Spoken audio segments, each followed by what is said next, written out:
ये हैं भारत के वो 5 महान मुस्लिम मुख्यमंत्री जिन्होंने भारत को एक शक्तिशाली राष्ट्र बना दिया। टाइम मैगजीन के सर्वे के मुताबिक ये मुसलमान 20वीं सदी के सबसे महान राजनेता थे। इन्हें भारतीय राजनीति का चाणक्य भी कहा जाता था। भारतीय अर्थव्यवस्था को आसमान में पहुंचाने में इन मुस्लिम मुख्यमंत्रियों का बड़ा किरदार रहा। भारत के 5 महान मुस्लिम मुख्यमंत्रियों की लिस्ट में पहला नाम बरकतुल्लाह खान का आता है। जोधपुर में जन्मे बरकतुल्लाह खान राजस्थान के पहले मुस्लिम मुख्यमंत्री थे। 1971 में वो पहली बार मुख्यमंत्री बने और फिर लगातार 2 बार मुख्यमंत्री के रूप में अपनी सेवाएं देते रहे। बरकतुल्लाह खान के शासनकाल में राजस्थान की अर्थव्यवस्था चरम पर पहुंच गई थी। लखनऊ यूनिवर्सिटी से लॉ ग्रेजुएट बरकतुल्लाह खान ने भारत की आजादी में बड़ा बुनियादी किरदार अदा किया। वो जोधपुर रियासत में अंग्रेजों के खिलाफ लड़ने वाले सबसे बड़े मुस्लिम क्रांतिकारी थे। बरकतुल्लाह खान जवाहरलाल नेहरू और फिरोज गांधी के सबसे करीबी दोस्तों में से थे। उन्हें राजस्थान का चाणक्य भी कहा जाता था। भारत के 5 महान मुस्लिम मुख्यमंत्रियों की लिस्ट में दूसरा नाम मोहम्मद हसन फारूक का आता है। 6 सितंबर 1937 को पांडिचेरी में जन्मे मोहम्मद फारूक भारतीय इतिहास में सबसे कम उम्र में मुख्यमंत्री बनने वाले राजनेता हैं। मोहम्मद हसन फारूक 29 साल की उम्र में ही मुख्यमंत्री बन गए और लगातार 3 बार मुख्यमंत्री के रूप में अपनी सेवाएं देते रहे। उन्होंने बड़े पैमाने पर अस्पतालों और स्कूलों का निर्माण करवाया, जिन्होंने पांडिचेरी के विकास में बड़ी भूमिका निभाई। वो कई सालों तक पांडिचेरी विधानसभा के स्पीकर भी रहे। मोहम्मद हसन फारूक पांडिचेरी के पहले और आखिरी मुस्लिम मुख्यमंत्री थे। वो भारत सरकार के एविएशन और हज मंत्री भी रहे। उन्होंने कई सालों तक सऊदी अरब में भारतीय प्रतिनिधि के रूप में अपनी सेवाएं दी और बाद में झारखंड और केरल के गवर्नर बन गए। झारखंड में रहते हुए मोहम्मद हसन ने कई आंदोलनों का नेतृत्व किया। झारखंड को भ्रष्टाचार मुक्त करने का पहला आंदोलन मोहम्मद हसन फारूक ने ही चलाया था। भारत के 5 महान मुस्लिम मुख्यमंत्रियों की लिस्ट में तीसरा नाम मोहम्मद अलीमुद्दीन का आता है। अलीमुद्दीन पहले भारतीय मुसलमान हैं जिन्हें मणिपुर रियासत से मुख्यमंत्री बनाया गया। उनके बाद आज तक मणिपुर से कोई मुसलमान मुख्यमंत्री नहीं बन पाया। 1920 में मणिपुर में जन्मे मोहम्मद अलीमुद्दीन लगातार 7 बार विधायक रहे और फिर 1972 को मणिपुर के तीसरे मुख्यमंत्री बन गए। उन्होंने लगातार 2 बार मुख्यमंत्री के रूप में अपनी सेवाएं दी। मोहम्मद अलीमुद्दीन ने मणिपुर में बड़े पैमाने पर स्कूलों और अस्पतालों का निर्माण करवाया।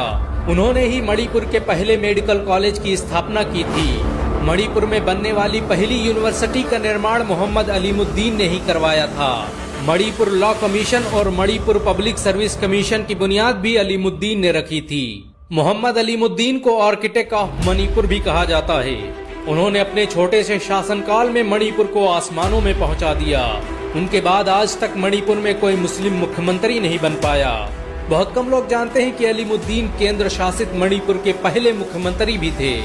भारत के 5 महान मुस्लिम मुख्यमंत्रियों की लिस्ट में चौथा नाम अब्दुल रहमान अंतुले का आता है। लंदन से लॉ ग्रेजुएट अब्दुल रहमान अंतुले कांग्रेस के सबसे बड़े नेताओं में से एक थे। उन्होंने कई सालों तक ऑल इंडिया कांग्रेस कमेटी के जनरल सेक्रेटरी के रूप में अपनी सेवाएं दी और 9 जून 1980 को महाराष्ट्र के 8वें मुख्यमंत्री बन गए। अब्दुल रहमान अंतुले महाराष्ट्र के पहले मुस्लिम कानून मंत्री भी थे। उन्होंने स्वास्थ्य मंत्री रहते हुए जो रणनीतियां बनाई, उन्होंने भारत को रोग मुक्त करने में बड़ी भूमिका निभाई। अब्दुल रहमान भारत के एकमात्र मुस्लिम राजनेता हैं जिन्होंने लगातार 60 सालों तक राजनीति की। मुंबई के एक मदरसे अंजुमन इस्लाम से शिक्षा हासिल करने वाले अब्दुल रहमान अंतुले महाराष्ट्र के पहले मुस्लिम मुख्यमंत्री थे। उनके पिता हाफिज अब्दुल गफूर महाराष्ट्र के मशहूर आलिमों में से थे। आपको ये जानकर शायद हैरानी हो कि महाराष्ट्र में गरीबों को मुफ्त राशन देने की शुरुआत अब्दुल रहमान अंतुले ने ही की थी। भारत के 5 महान मुस्लिम मुख्यमंत्रियों की लिस्ट में 5वां नाम सैयदा अनवरा तैमूर का आता है। असम में जन्मी सैयदा अनवरा तैमूर भारत की पहली मुस्लिम महिला मुख्यमंत्री थी।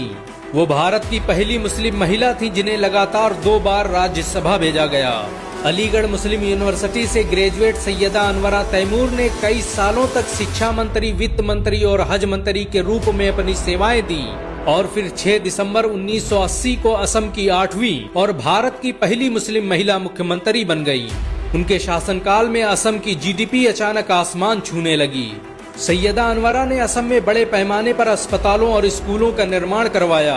वो खुद भी मुख्यमंत्री रहते हुए असम यूनिवर्सिटी में अर्थशास्त्र पढ़ाने जाती थीं। सैयदा अनवरा तैमूर लगातार 4 बार विधानसभा सदस्य रहीं। उन्होंने कई सालों तक पीडब्ल्यूडी और कृषि मंत्री के रूप में अपनी सेवाएं दी।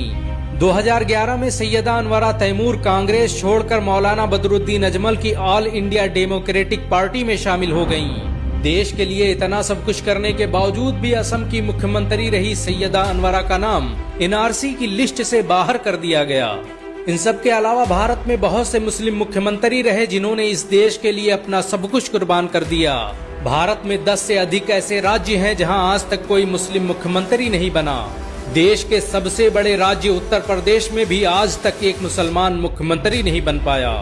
क्या आप चाहते हैं कि उत्तर प्रदेश में एक मुस्लिम मुख्यमंत्री बनना चाहिए? अगर हाँ तो इस वीडियो को लाइक और शेयर जरूर करें।